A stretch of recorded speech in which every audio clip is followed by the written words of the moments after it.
12,000 करोड़ रुपए, 12,000 करोड़ रुपए राजनीतिक दलों को गोपनीय तरीके से सीक्रेटली अंडर द टेबल दिए गए हैं। ये वो पैसा है जिसका कोई हिसाब ही नहीं है। यानी ये पैसा कहाँ से आया, कहाँ गया, इस पैसे का इस्तेमाल कहाँ पर हुआ भी, या ये पैसा उन पॉलिटिकल पार्टीज के बैंक अकाउंट में ब्याज खा रहा है, इन पैसों का कोई भी हिसाब जनता के सामने नहीं रखा गया है। शायद इसीलिए सुप्रीम कोर्ट ने एक बड़ा ऐतिहासिक फैसला सुनाते हुए इलेक्टोरल बॉन्ड्स को भारत में पूरे तरीके से अनकॉन्स्टिट्यूशनल करार करते हुए बंद कर दिया है।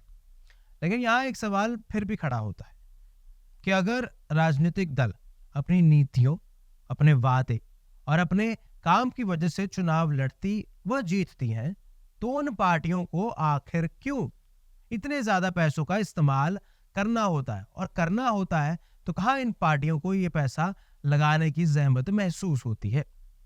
नमस्कार, मेरा नाम है ऋषभ चावला और आप देख रहे हैं अर्ली न्यूज 24 की बड़ी खास पेशकश आखिर क्यों। सरकार द्वारा साल 2018 में लाई गई इलेक्टोरल बॉन्ड्स नाम की एक स्कीम को हमारे सुप्रीम कोर्ट ने पूरे तरीके से अनकॉन्स्टिट्यूशनल बताते हुए बंद कर दिया गया है।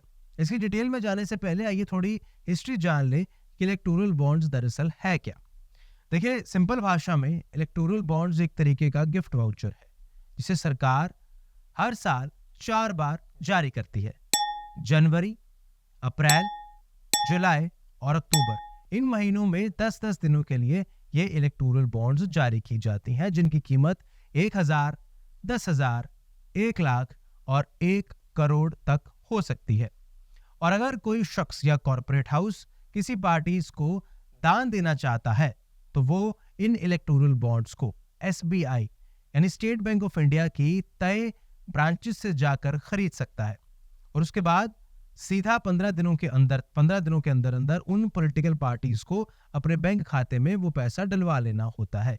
हाँ, बॉन्ड भुनाने वाली पार्टीज को ये बिल्कुल भी सार्वजनिक नहीं करना होता। उनके सामने ये जरूरत ही नहीं होती कि हम पब्लिक करें कि हमारे पास कितना पैसा आया, पैसा देने वाला शख्स कौन है, और जो पैसा हमारे पास आ रहा है उस पैसे का हमने इस्तेमाल कहाँ किया। यानी इन पैसों का, इन इलेक्टोरल बॉन्ड्स का कहीं भी किसी भी तरीके से कोई हिसाब नहीं है।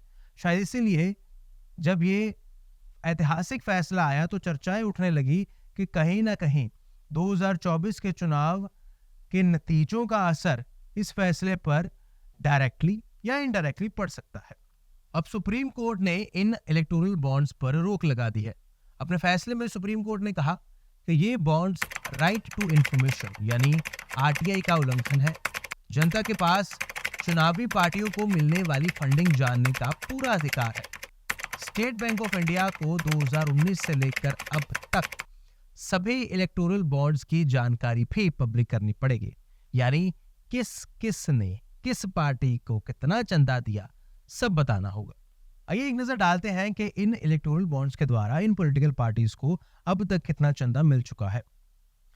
एनुअल ऑडिट रिपोर्ट्स के अनुसार अब तक कुल 12,000 करोड़ रुपए सभी पॉलिटिकल पार्टीज को मिल चुके हैं, और इस लिस्ट में सबसे ऊपर नाम है भारतीय जनता पार्टी का, यानी मोदी जी।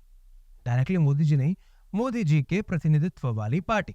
और इस पार्टी को अभी तक 6566 करोड़ रुपए गुमनाम दान के रूप में अब तक मिल चुके हैं।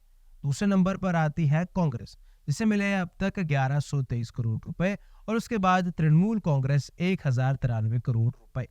अब बाकी पार्टी, जो बाकी पैसा बच गया, वो बाकी जो भारत की पार्टीज हैं बड़ी छोटी, उन सब में कुछ इस तरीके से बांटा जा रहा है। ये वो पैसा है 12,000 करोड़ रुपए जिस पैसे का कोई भी हिसाब नहीं है कि इन पार्टीज को ये पैसा किसने दिया और इन पार्टीज ने इस पैसे का कहां पर इस्तेमाल किया। अपने फायदे के लिए किया, अपने मंत्रियों के घर बनवाए, अपने मंत्रियों के लिए नई गाड़ियां खरीदी, या फिर जनता की भलाई के लिए इस पैसे का इस्तेमाल किया। इस तरीके के कोई भी रिकॉर्ड अभी तक ना लोगों के सामने थे और ना ही इन पार्टियों को बनाने की जहमत थी। इसलिए सुप्रीम कोर्ट ने ऐतिहासिक फैसला सुनाते हुए इन सभी तरीके की इलेक्टोरल बॉन्ड्स को पूरे तरीके से भारत में बंद कर दिया है, और SBI यानी स्टेट बैंक ऑफ इंडिया को ये आदेश दिए हैं कि 2019 से लेकर अब तक जितने भी इलेक्टोरल बॉन्ड्स भारत में बनाए गए हैं, जिस पार्टी को जितना पैसा मिला है, वो सारे रिकॉर्ड्स, वो सारा डेटा पब्लिक को बताना होगा, ताकि पब्लिक को पता रहे कि जो पैसा आम लोग जनता को, आम लोग जो दे रहे हैं पार्टीज को, तो वो राजनीतिक दल इस पैसे का इस्तेमाल कहाँ कर रही हैं?